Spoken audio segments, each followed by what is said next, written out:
കടുത്ത ജൂതവിരോധി, മുസ്ലിം തീവ്രവാദി, ഷിയ Islamist ഭീകരനായ നസ്രള്ളയെ Israel ഉന്നം വെച്ചത് വർഷങ്ങൾക്ക് മുൻപ്. ലബനനിലെ തീവ്രവാദി ഗ്രൂപ്പായ ഹിസ്ബുള്ള പ്രസ്ഥാനത്തിന്റെ നേതാവ് ഷെയ്ഖ് ഹസൻ നസ്രള്ള മിഡിൽ ഈസ്റ്റിലെ ഏറ്റവും അറിയപ്പെടുന്നതും സ്വാധീനവുമുള്ള വ്യക്തികളിൽ ഒരാളാണ്. ഇസ്രായേൽ വധിക്കുമെന്ന ഭയം കാരണം നസ്രള്ള വർഷങ്ങളായി പൊതുവേദികളിൽ പ്രത്യക്ഷപ്പെടാറില്ല. ഇറാനുമായി അടുത്ത വ്യക്തിബന്ധമുള്ള ഹസൻ നസ്രള്ള ഹിസ്ബുള്ളയെ ഇന്നത്തെ രാഷ്ട്രീയ സൈനിക ശക്തിയാക്കി മാറ്റുന്നതിൽ സുപ്രധാന പങ്ക് വഹിച്ചിട്ടുണ്ട്. നസ്രള്ളയുടെ നേതൃത്വത്തിൽ പാലസ്തീൻ തീവ്രവാദ ഗ്രൂപ്പായ ഹമാസിൽ നിന്നുള്ള തീവ്രവാദികളെയും ഇറാഖിലെയും യമനിലെയും നിന്നുള്ള ഭീകരരെയും പരിശീലിപ്പിക്കുവാൻ നസ്രള്ള സഹായിച്ചിട്ടുണ്ട്. കൂടാതെ ഇസ്രായേലിനെതിരെ ഉപയോഗിക്കുന്നതിന് ഇറാനിൽ നിന്ന് മിസൈലുകളും റോക്കറ്റുകളും ഇയാൾ വാങ്ങിയിട്ടുണ്ട്. 1960 ജനിച്ച ഹസൻ നസ്രള്ള ബെയ്റൂട്ടിന്റെ കിഴക്കൻ ബൂർജ് ഹമ്മൂമിന്റെ സമീപ പ്രദേശത്താണ് വളർന്നത്.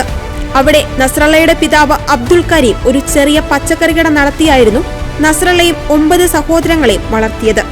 ചെറുപ്പം മുതൽ തീവ്ര ഇസ്ലാമിസ്റ്റ് ചിന്തകൾ നസ്രള്ളയിൽ കുത്തിവെക്കപ്പെട്ടിട്ടുണ്ടായിരുന്നു.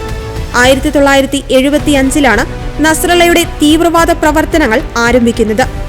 1975 ലബനൻ ആഭ്യന്തര യുദ്ധത്തിലേക്ക് ഇറങ്ങിച്ചെന്നതിനു ശേഷം അദ്ദേഹം അമൽ പ്രസ്ഥാനത്തിൽ ചേർന്നു.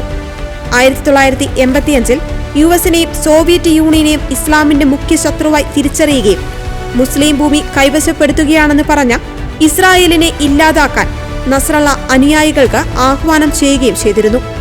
കടുത്ത ഇസ്ലാമിസ്റ്റ് തീവ്രവാദിയായിരുന്ന നസ്രള്ള ഒരു തുറന്ന കത്ത് ഔദ്യോഗികമായി പ്രചരിപ്പിക്കുകയും വർഗീയ വിദ്വേഷം സാധാരണ ജനങ്ങളിൽ അടിച്ചേൽപ്പിക്കുകയും ചെയ്തു.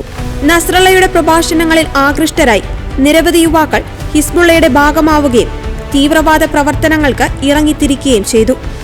തന്റെ അനുയായികളെ ഉപയോഗപ്പെടുത്തി നസ്രള്ള അഴിച്ചുവിട്ട രക്തച്ചൊരിച്ചിലുകൾക്ക് അറുതിയില്ല. കടുത്ത ക്രൈസ്തവ വിരോധിയായ നസ്രള്ള ക്രിസ്ത്യാനികളെ പീഡിപ്പിക്കുന്നതിലും ക്രൈസ്തവ ആരാധനാലയങ്ങൾ നശിപ്പിക്കുന്നതിലും ഹരം കണ്ടെത്തി. നസ്രള്ള നടത്തിയ രക്തച്ചൊരിച്ചിലുകൾ നിരവധിയാണ്. തുർക്കിയിലെ ഇസ്രായേൽ എംബസിയിൽ ബോംബ് സ്ഫോടനം നടത്തുകയും ഇസ്രായേൽ സുരക്ഷാ ഉദ്യോഗസ്ഥൻ കൊല്ലപ്പെടാൻ കാരണമാവുകയും ചെയ്തതിനു പിന്നിൽ നസ്രള്ള ആയിരുന്നു. അർജന്റീനയിലെ ബ്യൂണസ് ഐറിസിലെ ഇസ്രായേൽ എംബസിയിൽ 29 പേരുടെ മരണത്തിനിടയാക്കിയ ചാവേർ ആക്രമണത്തിന്റെയും സൂത്രധാരൻ നസ്രള്ള തന്നെ. നസ്രള്ള നടത്തിയ ആക്രമണങ്ങൾക്ക് കയ്യും കണക്കുമില്ല.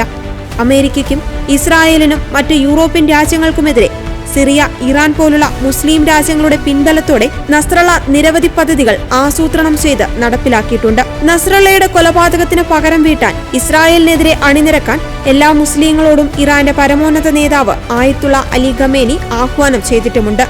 നസ്രള്ളയുടെ കഥ കഴിഞ്ഞതോടെ മിഡിൽ ഈസ്റ്റ് കൂടുതൽ രൂക്ഷമായ സംഘർഷാവസ്ഥയിലേക്ക് നീങ്ങുമെന്ന് ഉറപ്പാണ്.